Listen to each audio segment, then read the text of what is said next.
Well, I've been blessed to have the opportunities I've had to play the Pebble Beaches, the Pine Valleys, the old courses, and the Scotlands, and many, many golf courses in South Africa. I've been blessed, but I encourage everybody, if they can, make that bucket list come true. You only live once. I don't hit the ball as far as I used to, but I look forward to every shot. Hi, everybody. My name is Jeff Claus. I'm the Chief Entertainment Officer, and I do sign the checks here at St. Francis Links. I'm 30 years a South African by choice, American by birth, and it's an absolute honor to be involved with G.O.A.T and my G.O.A.T golf course. The best holes I've played in the world and the best holes I've played in this country.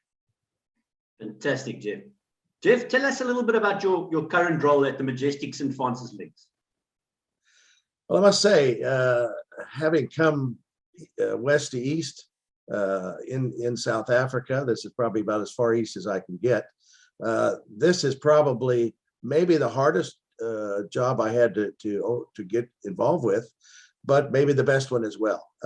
Literally, I've spent half my time in South Africa here at St. Francis Links, but we were a little off the map when we started in 2006. It was a bridge too far for some people. I'd spent 15 years trying to keep people in the garden route, and I've spent the last 15 years trying to get people to come a little further. Fantastic.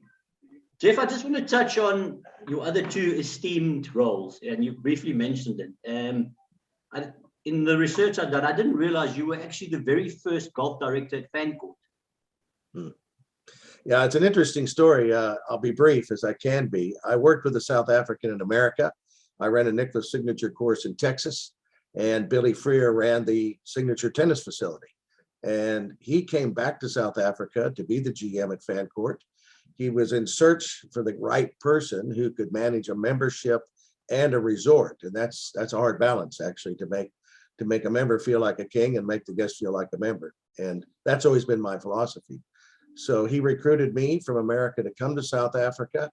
I thought I would take a 3-year contract and turn a little experience and go home. And that was 30 years ago. Amazing. Tell us a little bit about your time at Pezula. Well, Pezula was interesting. I actually left Fancourt to start the first Nicklaus signature in South Africa. It would have been Samoa. And sadly, it flooded twice. And I basically rebounded from the Samoa job to go across town. We opened it as Stellenbosch, and a year later, we introduced a new name, Pezula, through new ownership. And it was a great 8 years. I mean, it's a beautiful facility above the ocean. I'll never forget Gary Player. I took him down. He came to see me, and we took him down to the 14th hole, which is right above the sea. And he says, Jeff, he says, America's got this long drive in California, he says, but here in South Africa, we've got kilometers and kilometers of this. and he loved it. He loved what he saw. It's an absolute treat. I've certainly had the pleasure of playing there a number of times. It's a fantastic layout. So again, let's start off with you. I understand you're an honorary member there now, and obviously well-deserved. Talk us through. I almost got exported a few years back.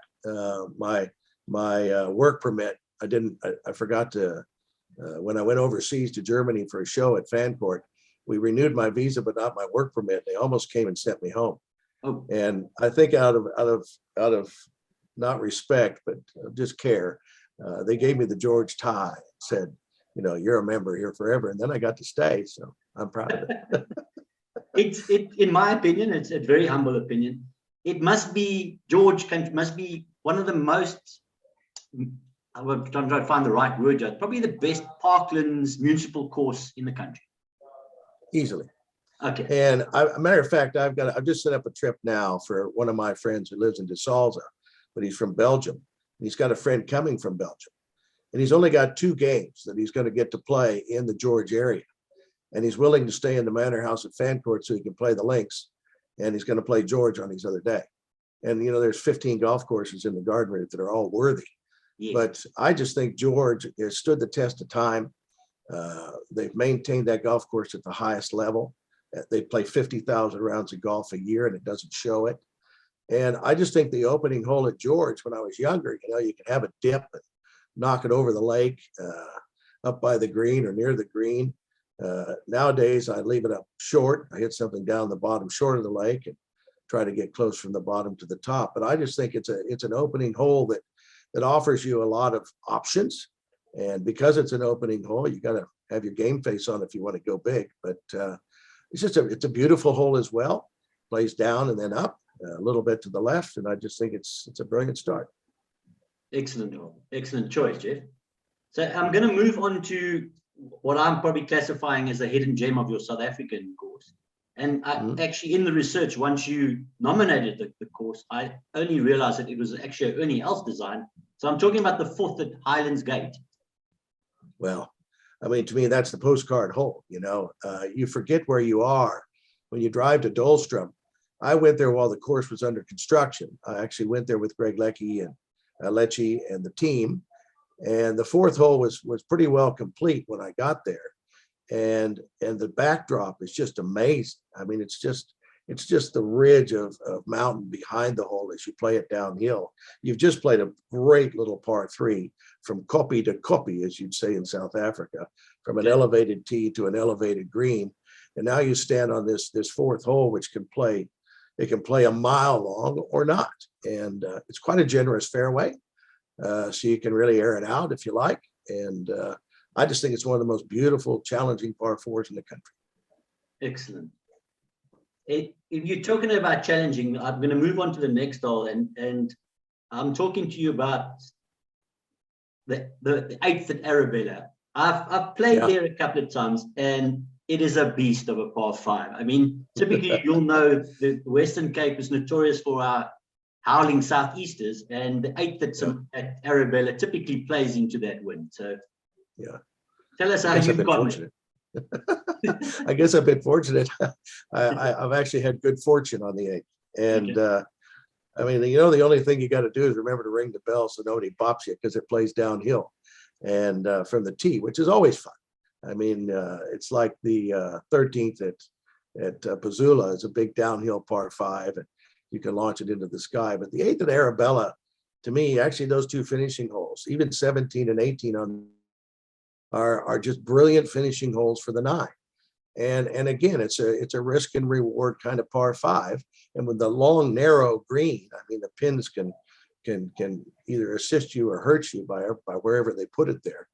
And then you've got a 9th hole, which is also a big risk and reward kind of driving hole as well. So I just think the 8th hole fits perfectly in the 9, and the backdrop, of course, you're looking into the bay.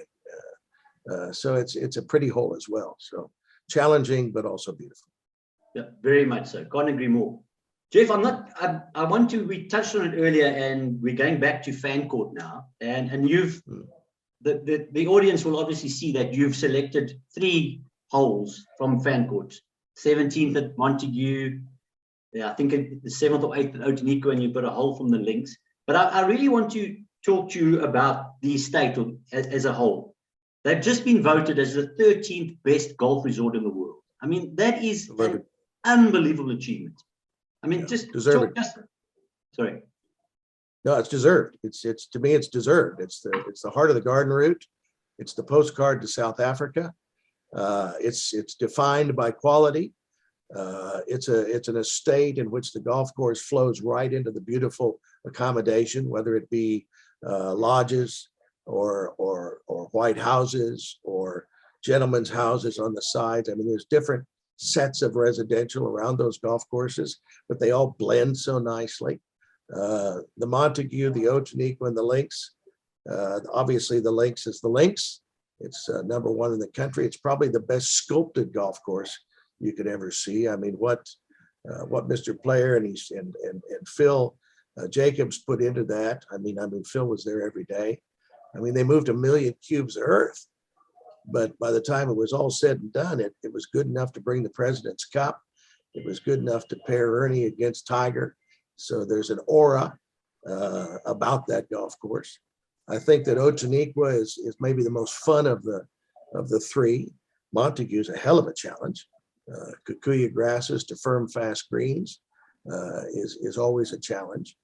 But I chose 3 holes. I could have chosen many, but I chose very selfishly the par 3 6th. It's now the 15th hole at Otaniqua. It used to be the 6th hole. And it's where I made my first hole in one. What can I say? I threw it past the pin 3 feet. It sucked back, went in the hole, and I jumped over the cricket legend Garth LaRue. I must have jumped right over his head. Yeah, certainly what a memory you'll never forget. I remember obviously the 2003 President's Cup is notorious because till today it's still the only one that was ever tied, and you'll remember it clearly. I mean, Ernie and Tiger dueling into the dark, and the sportsmanship it's probably never seen in any other sport, where Mr. Player and Mr. Nicklaus, you know, it's esteemed, it's incredible. Yeah, I mean, Ernie to even get it to the second hole from the back of the first green was pretty special. And the 2 putts they made on top of each other on 2 were unbelievable, and it was dark. And Jack says, "Well, we'll just take the trophy home. I mean, we've tied. We're the holders of the trophy." And Ernie says, "Let's keep playing." So I think the draw was appropriate, and I'm a big fan of Jack Nicklaus, as you know. That's one of the reasons I'm here at St. Francis Links, because I love the guy. And I mean, when it came to camaraderie, it's when he shook Tony Jacquelin's hand, you know, in the Ryder Cup. So the President's Cup, the Ryder Cup, great for golf. That hole, that course. Jeff, one final question. 18th at St. Francis. Well, shoot, you know, I had a couple of runner-ups here as well. You know, I could have named a few. I happen to, I guess I'm biased. I guess I have to be biased. I've been here 15 years. But I think every tournament we've ever hosted here at St. Francis Links, professional, amateur, ladies, juniors,